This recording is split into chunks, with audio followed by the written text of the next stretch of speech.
हमारे YouTube channel master Salim classes में आपका स्वागत है। आज हम आपके लिए एक बहुत ही बड़ी अपडेट लेके आए हैं। जो बच्चे यूनिवर्सिटी से पीएचडी की डिग्री लेना चाहते हैं, पीएचडी की डिग्री के लिए एडमिशन लेना चाहते हैं, उनके लिए तो बहुत ही महत्वपूर्ण खबर है। जो हरियाणा के अंदर कुरुक्षेत्र यूनिवर्सिटी कुरुक्षेत्र है, जो सबसे पहली यूनिवर्सिटी है हरियाणा की, उसके अंदर जो पीएचडी के एडमिशन स्टार्ट हो चुके हैं 2024 से 2025 सेशन के। और यूनिवर्सिटी ने जो पीएचडी एडमिशन है उनकी डिटेल्स आपको अपने प्रोस्पेक्टस के अंदर बताई है। हम डिटेल वाइज आपको बताएंगे। तो जो कुरुक्षेत्र यूनिवर्सिटी कुरुक्षेत्र है 1956 के अंदर ये एस्टेब्लिश हुई थी और A++ ग्रेड की यूनिवर्सिटी है। और इनके जो वाइस चांसलर है वो है सोमनाथ सचदेवा जी। तो हम जो पीएचडी का जो डिटेल है वो आपको बताएंगे।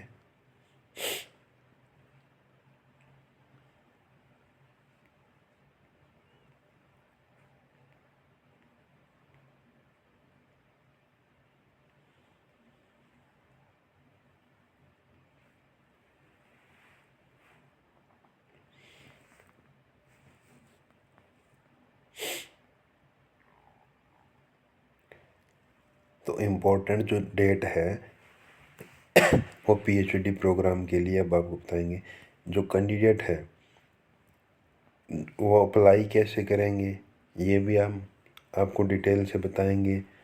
और कौन कौन से प्रोग्राम है, कितनी सीटें हैं, क्या डेट है, क्या कब पोर्टल ओपन होगा, कब पोर्टल बंद होगा, सारी चीज़ें बताएंगे आपको। किस तरह सिलेक्शन होगा। तो जो नोटिफिकेशन की जो डेट है वो है 27/1/2025 मंडे को ये नोटिफिकेशन क्या है रिलीज मतलब स्टार्ट हो जाएगा, आया था। उसके बाद date of opening the portal, अब जो पोर्टल है वो भी क्या है 27/1/2025 से ओपन हो जाएगा। अब जो लास्ट डेट है फॉर्म के फिल करने की वो कितनी है 5 फरवरी 2025 वेडनेसडे तक, ठीक है। और जो एप्लीकेशन की जो फीस होती है वो सबमिट करने की डेट कितनी है, वो है 7 फरवरी 2025। उसके बाद बताते हैं आपको एंट्रेंस टेस्ट होएगा, वो होएगा 11 फरवरी 2025 को। उसके बाद जो की है अपलोड करी जाएगी, जो आंसर की होती है वो भी 11 तारीख को अपलोड कर दी जाएगी दोपहर तक। उसके बाद कोई भी अगर ऑब्जेक्शन होता है तो वो आपको ऑब्जेक्शन एक्सेप्टेंस की जो डेट है वो है 12 फरवरी। और रिज़ल्ट है वो आपका कब आ जाएगा एंट्रेंस एग्ज़ाम का, वो 14 फरवरी को आ जाएगा आपका फ्राइडे वाले दिन। उसके बाद जो काउंसलिंग और जो डॉक्यूमेंट वेरिफिकेशन है वो होगी 15 फरवरी से 17 फरवरी तक। उसके बाद जो फर्स्ट लिस्ट है वो कब लगेगी, वो 19 फरवरी को वेडनेसडे को लगेगी। और जो फीस पेमेंट डेडलाइन है, जो पीएचडी अगर जिन बच्चों का सिलेक्शन हो जाता है, अगर वो एडमिशन लेते हैं तो उनको क्या है जो फ़ीस जमा करानी होती है उसकी जो डेडलाइन है फर्स्ट लिस्ट वालों की वो है 20 फरवरी 2025। उसके बाद जो सेकंड लिस्ट लगेगी वो लगेगी आपकी 22 फरवरी की। और जो 22 फरवरी के अंदर जिन बच्चों का सिलेक्शन होगा उनकी जो फ़ीस पेमेंट डेडलाइन है वो है 24 फरवरी। उसके बाद कमेंसमेंट ऑफ कोर्स क्लासेस कब से स्टार्ट हो जाएगी, जो कोर्स वर्क होता है पीएचडी के लिए 6 मंथ का, उसके लिए जो आपकी क्लासेस है वो 3 मार्च से स्टार्ट हो जाएगी।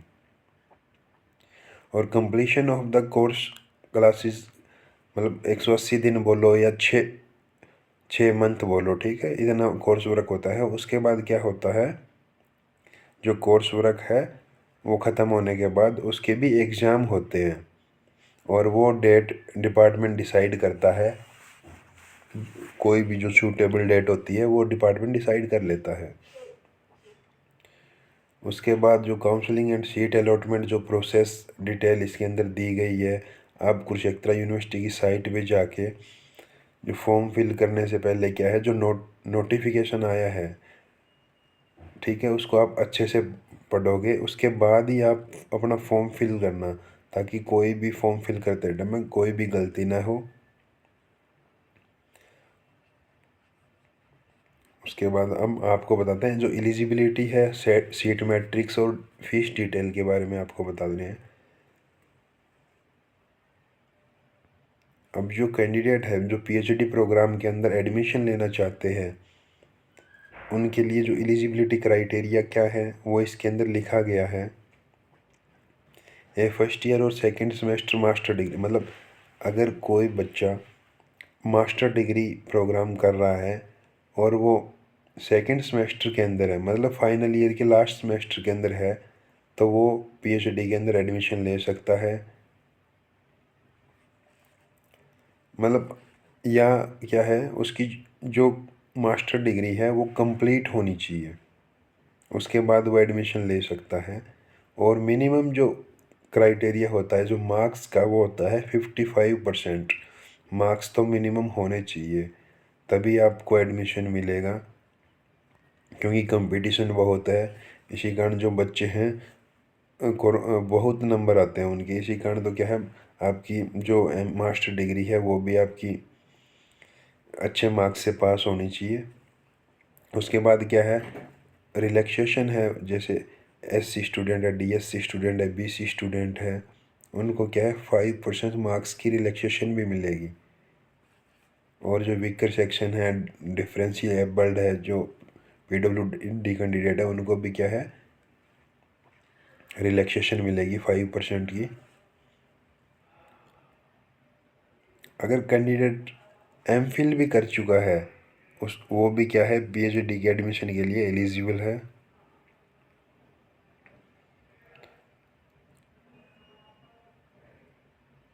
अब जो पीएचडी के जो कुरुक्षेत्र यूनिवर्सिटी ने प्रोग्राम के जो एडमिशन निकाले हैं, उसमें क्या है, एक तो रेगुलर में भी कर सकते हो आप, एक पार्ट टाइम में भी।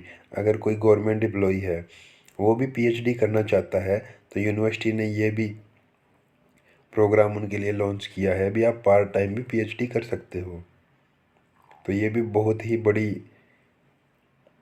खुशी की बात है, जो गवर्नमेंट जॉब एम्प्लॉई है साथ में उनकी जॉब चलती रहे और साथ में वो पीएचडी कर लें। उसके बाद हम आपको बताते हैं भी जो कैटेगरी वाइज सीटें हैं वो कितनी है। जो पीएचडी इन एंशियंट हिस्ट्री, मतलब जो एंशियंट इंडियन हिस्ट्री है, उसके अंदर ईडब्ल्यूएस की एक शीट है, डीएससी की एक शीट है, बीसीए की एक शीट है, ईएसएम डीएफएफ की, और जो टोटल सीट एक है, टोटल सीट है वैकेंट 4 है। बायोकेमिस्ट्री की टोटल सीटें 11 है, कैटेगरी वाइज आप देख लेना। बायोटेक्नोलॉजी की 4 है, बॉटनी की 13 सीटें हैं, केमिस्ट्री की 8 सीटें हैं, इनऑर्गेनिक की 8 है, और PhD in chemistry organic chemistry की 7 सीटें हैं, और फिजिकल केमिस्ट्री की भी 7 है। उसके बाद जो कॉमर्स है उसकी सीटें 15 हैं,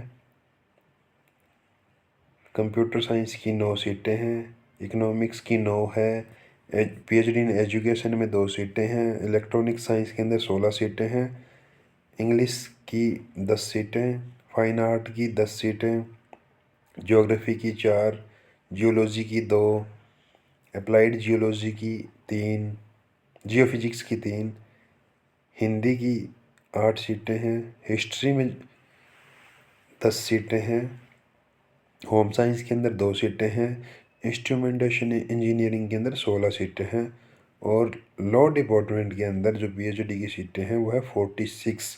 सबसे ज़्यादा सीटें लॉ डिपार्टमेंट के अंदर निकली है। उसके बाद जो लाइब्रेरी साइंस के अंदर है उसके अंदर 3 सीटें हैं, मैथमेटिक्स में 2 है, माइक्रोबायोलॉजी में 4 है, PhD in music and dance के अंदर 9 है, फिजिकल एजुकेशन के अंदर 4 है, फिजिक्स के अंदर 11 है। ये सारी सीटें बताई गई है आपको, तो आप आराम से जो सीटें हैं वो आप नोटिस में देख सकते हो। अब पार्ट टाइम कैंडिडेट के लिए भी अलग सीटें हैं, मेंशन करी गई है अभी कितनी पार्ट टाइम के लिए है, कितनी रेगुलर जो करना चाहते हैं उनके लिए। उसके बाद जो फीस स्ट्रक्चर है, जो इनरोलमेंट फ़ीस है वो 2500 रुपये जो फुल टाइम पीएचडी है उसके लिए है, पार्ट टाइम पीएचडी के लिए 5000 रुपये। उसके बाद एल्यूमनाई फ़ीस है 1000 पार्ट टाइम, 1000 फुल टाइम के लिए और 1000 भी पार्ट टाइम के लिए है। यूनिवर्सिटी एस्टेब्लिशमेंट जो चार्जेस लगते हैं वो भी 1000 फुल टाइम के लिए और 4000 पार्ट टाइम के लिए। फ़ीस माइग्रेशन सर्टिफिकेट की है वो 2500 रुपये फॉर फुल टाइम है और 5000 रुपये फॉर पार्ट टाइम है। उसके बाद कोर्स वर्क की फ़ीस है 10,000 रुपये फुल टाइम की है, 20,000 रुपये पार्ट टाइम की है। तो ये सारा जो फ़ीस स्ट्रक्चर है वो बताया गया है, कितनी फ़ीस लगेगी, क्या कुछ होगा। अब जो रिफ़ंड फ़ीस का भी इसके अंदर नोटिस के अंदर सारा कुछ बताया गया है आपको, कैसे फ़ीस को आप रिफ़ंड कर सकते हो अगर रिफ़ंड होगी। अब रिजर्वेशन क्राइटेरिया भी क्या है वो आपको बताया गया है। तो थैंक यू, आज के लिए यही खबर थी।